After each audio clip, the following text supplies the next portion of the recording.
لە کاتژمێر 12:20 خولەکی ڕۆژی پێنجشەممەی ڕابردووەوە هەناردەکردنەوەی نەوتی کەرکووک لە ڕێگەی بۆریە نەوتیەکانی هەرێمەوە بۆ تورکیا دەستی پێکردوێتەوە. سەرچاوەیەک لە وەزارەتی نەوتی عێراق بەدەنگی ئەمریکای ڕاگەیاند ڕۆژی پێنجشەممەی ڕابردوو ئیعاز دراوەتە کۆمپانیای نەوتی باکوور و دەست بە هەناردنەکردنەوەی نەوتی کەرکووک بۆ تورکیا کراوە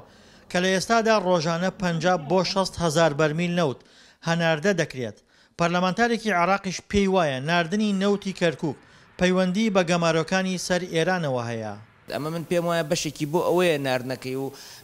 ینی پەلەپەلکردنی لە ناردنەکەی یانوێت تعویزی نەوتی ئێران بکرێت، بەڵام نەوتی ئێران تعویز ناکرێت چونکە ئێران ڕۆژانە 2 ملیۆن و 900 هزار بەرمیلی ئەنارد نە بە کەرکووک تعویزەکرێت نە بە لایەنێکی تر تعویزەکەیە دەبێت ئەتیفاق بکەن و ڕێککەونە سەرەوەی چۆن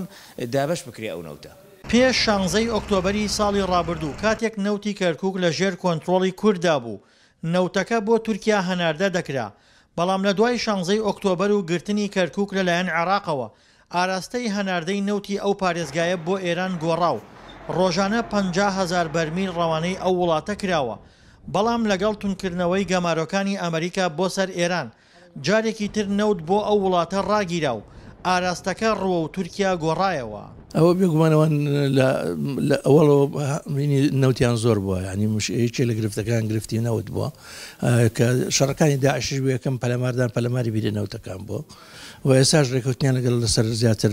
مهم لە کەرکووک نەوتەکە مهمە لە کەرکووک خەڵک و خاک و ئەوانە هەندێک گرنجیانێت. لە کاتێکدا ئەنجومەنی پارێزگای کەرکووک نوێنەری خەڵکی کەرکووکە، بەڵام ئەو هەموو ڕێکەوتنەی لەسەر نەوت کراوە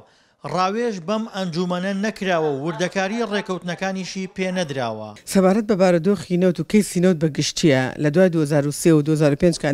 بوونێتەوە ئەندامی ئەنجومەن پارێزگای کەرکووک لەوانەیە بڵم ئاگدارێکی ئەو تۆ نەبووینە لە کەیسی نەوتە بە تایبەتی لە دوای ئەوەی کە بارودۆخ ئالۆز بووە دەمێک لەبین لە لێوان حکوومەتی عێراقی خۆی بردی دەمێکیان لەگەڵ هەرێمە تەنسیقیان کردواتر هەرێم بردی ئەمانە کۆمەڵە کەیس بوون هیچ کاتێ بۆ ناو ئەنجومەنە نایە بۆ ناو کەرکووکە نەهاتووە کە بزانین ڕێژەی بنەوتەکە چەندێک ئەڕوا چۆن ئەڕوا و پارەکەشی چی لێ دێ، بەڵام پێشووتر لە ساڵانی پێشترە هەند بەشێک لە پترۆدۆلار ئەدرا بە کەرکووک و دواتر حکوومەتی عێراقی ئەوەشی بڕی. لە ئێستادا تەنها ڕۆژانە 50 بۆ 60 هزار بەرمیل نەوت هەناردەی تورکیا دەکرێت، بەڵام چاوەڕوان دەکرێت ڕێژەی هەناردنەدەرەوەی نەوتی کەرکووک لە داهاتوودا بۆ نزیکەی 400 هزار بەرمیل نەوت بەرز ببێتەوە. دڵشاد ئەنوەر، دەنگی ئەمریکا، کەرکووک.